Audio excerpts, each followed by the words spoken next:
안녕하십니까, 문털란TV입니다.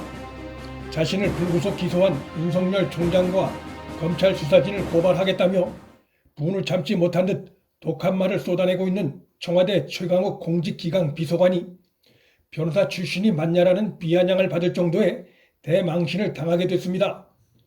최강욱이 윤 총장과 검찰 수사팀을 고소하겠다고 나선 핵심 이유는 자신은 피의자 소환 통보를 받은 바가 없는데 참고인 신분인 자신을 검찰 수사팀이 보복 기소를 한 것이며 날치기 기소를 한 것이라는 주장입니다. 그러면서 최강욱은 그 근거로 세 차례 검찰이 자신에게 보낸 출석 요구서 실물 속장을 공개했는데 그 서류 어디에도 자신이 피의자로 기재된 적이 없다는 삼류 코미디 같은 주장을 펼치고 있습니다. 검찰은 물론 변호인들도 최강욱의 이 같은 주장에 대해 실소를 금치 못하고 있습니다. 법조계에선 출석 요구서에 기재된 내용을 보면 참고인용인지 피의자용인지 구분이 되는데 변호사 출신인 그가 그걸 몰랐다는 것이 이해가 가지 않는다는 비판 반 조롱 반 섞인 말들이 이어지고 있습니다. 피의자용 출석 요구서에는 죄명과 혐의 사실이 간단히 적시되고 정당한 이유 없이 출석 요구에 응하지 않으면 체포될 수 있다는 문구와 변호인의 조력을 명시한 미란다 원칙이 기재되어 있습니다. 최강욱 측이 공개한 출석 요구서에도 그와 같은 내용이 기재되어 있었음에도 그의 눈에는 그게 안 보였을 리가 없는데 그게 무슨 의미인지 몰랐다는 것인지 그런 둘 중 하나의 상황이 아니라면 할 수 없는 황당한 주장을 펴고 있는 것입니다. 최강욱은 검찰이 법에 금지된 압박용 출석 요구서를 사용했다고도 주장했습니다. 최강욱이 출석 통지서에 체포 운운하는 내용이 담겨 있다며 참고인 압박용이라는 주장을 폈는데 그러한 주장 자체가 스스로 모순을 드러내는 것이고 그것은 본인이 받은 통지서가 피의자용 출석 요구서가 맞다는 것을 스스로 실토하는 것이나 다름없습니다. 검찰은 최강욱이 자신이 피의자 신분이 아니라고 공개적으로 우길 때 몇 차례 그가 피의자가 맞다고 분명히 밝혔음에도 불구하고 그걸 못 알아듣고 오기를 부리다가 공개적으로 개망신을 당하게 된 것입니다. 법조계에선 변호사라면 누구나 할 수 있는 기초적인 형사 절차를 청와대까지 진출해 있는 자가 몰랐다는 게 놀랍다는 반응이 나옵니다. 최강욱은 설령 속으로 자신이 받은 출석 요구서가 피의자용이라는 것을 알았지만 범죄 사실의 동의를 거부해 그 같은 황당한 행태를 보였다 하더라도 그걸 밖으로 내세울 수 없는 고노에 몰려 있습니다. 왜냐하면 그걸 밖으로 내세우면 윤 총장과 수사팀 고발 운운할 그나마 명분이 사라지기 때문입니다. 장관 추미애도 이번 일로 대망신을 당하긴 마찬가지가 됐습니다. 추미애가 최강욱 비서관에 대한 검찰의 기소가 이성윤 서울중앙지검장의 승인 없이 이루어진 것에 대해 적법 절차를 위반한 날치기 기소라고 발끈하며 감찰권 발동을 시사했습니다.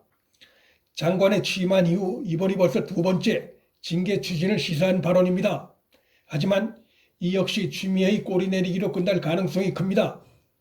법무부가 위법한 기소라고 주장하는 근거는 지검장은 그 검찰청 사무를 맡아 처리하고 소속 공무원을 지휘 감독한다는 검찰청법 21조 2항입니다. 그러나 검찰 조직 전체를 관통하는 검사 동일체 원칙을 규정한 검찰청법 제7조 1항 및 2항과 검찰총장은 검찰 사무를 총괄하며 검찰청 공무원을 지휘 감독한다는 검찰청법 12조 2항에 따르면 전체 검찰 사무를 총괄하는 위치에 있는 최정점에 있는 자는 윤석열 총장입니다. 지검장은 지검을 관할하는 것이고 검찰총장은 검찰 조직 전체를 관할하는 것이기 때문에 한 법률 내에 충돌한 두 조항이 있을 리 만무한 것이고 결국 일선 지검장은 당연히 검찰총장의 지휘를 받는 위치에 있는 것입니다. 검찰청법에 따르면 위법 행위를 한 자는 윤 총장의 최 비서관 기소 지시에 세 차례나 불응한 이성윤 지검장입니다. 이성윤 서울중앙지검장이 자신은 최강욱 기소를 반대한 것이 아니라 불러서 의견을 들어볼 필요가 있다고 했던 것이라고 굳고 변명한 것은 총장 명령 거부로 자신에게 닥칠지 모를 위기를 모면하고자 내민 꼼수로 보일 뿐입니다. 추미애가 청와대 최강욱을 기소한 윤 총장과 검찰 수사진에 대한 감찰 필요성 운운하며 펄펄 뛰고 있지만 실패할 수밖에 없는 또 하나의 이유는 감찰 절차상으로도 실제 감찰로 이어지기 어렵다는 것입니다. 현행 규정상 검사에 대한 1차 감찰권은 법무부가 아닌 대검에 있습니다. 검찰의 자체 감찰로 공정성을 담보하기 어려운 예외적인 경우에만 법무부가 보충적으로 감찰을 한다는 것인데, 그 대상은 검찰 수사권의 독립성 때문에 검찰총장 정도로 제한되어 왔습니다. 하지만 추미애가 윤 총장을 감찰할 사유가 없다는 게 법조계의 중론입니다. 감히 장관이 내 말을 거역해라며 징계 운운했던 그녀가 감히 내가 내려보낸 지검장을 패싱하고 최광욱을 기소해라며 또다시 당장이라도 징계를 할 수 있을 것처럼 발끈했지만, 추미애가 실제로 윤 총장이나 수사팀에 대해 취할 수 있는 감찰 근거나 방법은 없습니다. 추미애는 문재인의 뜻을 잘 받들어 윤 총장의 수족을 다 잘라내는데 성공했다며 자평하고 있겠지만, 그녀는 곧 직권남용과 수사방해로 수원지검에서 조사받아야 할 처지에 놓여 있습니다. 추미애가 자신이 수사 대상이 된 점을 의식한 듯 정권 수사 검사 중 하위직 검사 2명을 남겨놓았지만, 그런 눈에 뻔히 보이는 꼼수로 법적 책임을 피해 나가기 어렵습니다. 수원지검은 관련 사건 전담 수사 기능이 유지되는 전국 8개 부서 중 하나고, 청와대와 법무부 등은 수원지검 공공수사부를 이번 직제 개편에서 예외시킨 것에 대해 아마 크게 후회하고 있을 것입니다. 이성윤과 추미애는 자신들의 직권남용 사건을 수원지검에 배당한 것에 대해 이성윤 지검장 패싱이라며 발끈하고 있지만, 이성윤 역시 고발 대상이기 때문에 그를 피해 수원지검 공공수사부에 배당한 것은 아무 문제가 없습니다.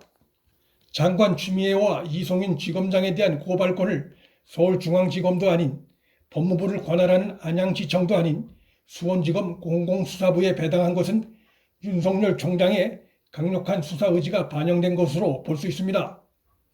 윤 총장의 수사 의지를 볼 때 이번 고발건에 대해 윤 총장이 사실상 직접 수사 지휘에 가까운 관심을 보일 것으로 전망됩니다. 장관 추미애와 이성윤 서울중앙지검장은 검찰 조사를 받는 신세가 됐을 뿐만 아니라 기소가 되는 상황도 피할 수 없을 전망입니다. 이번 2차례에 걸친 검찰 인사는 정권의 수사 방해이고 직권남용이라는 것이 법조계의 중론이기 때문입니다. 추미애와 이성윤에 대한 수사는 대통령 문재인을 겨냥한 또 다른 각도의 수사의 칼날이 될 수 있습니다. 윤석열 검찰과 문재인 정권의 싸움은 아직 끝난 게 아닙니다. 논틀란TV 여기서 마칩니다. 구독과 좋아요, 방송 공유는 방송 제작에 큰 힘이 됩니다. 시청해주셔서 감사합니다.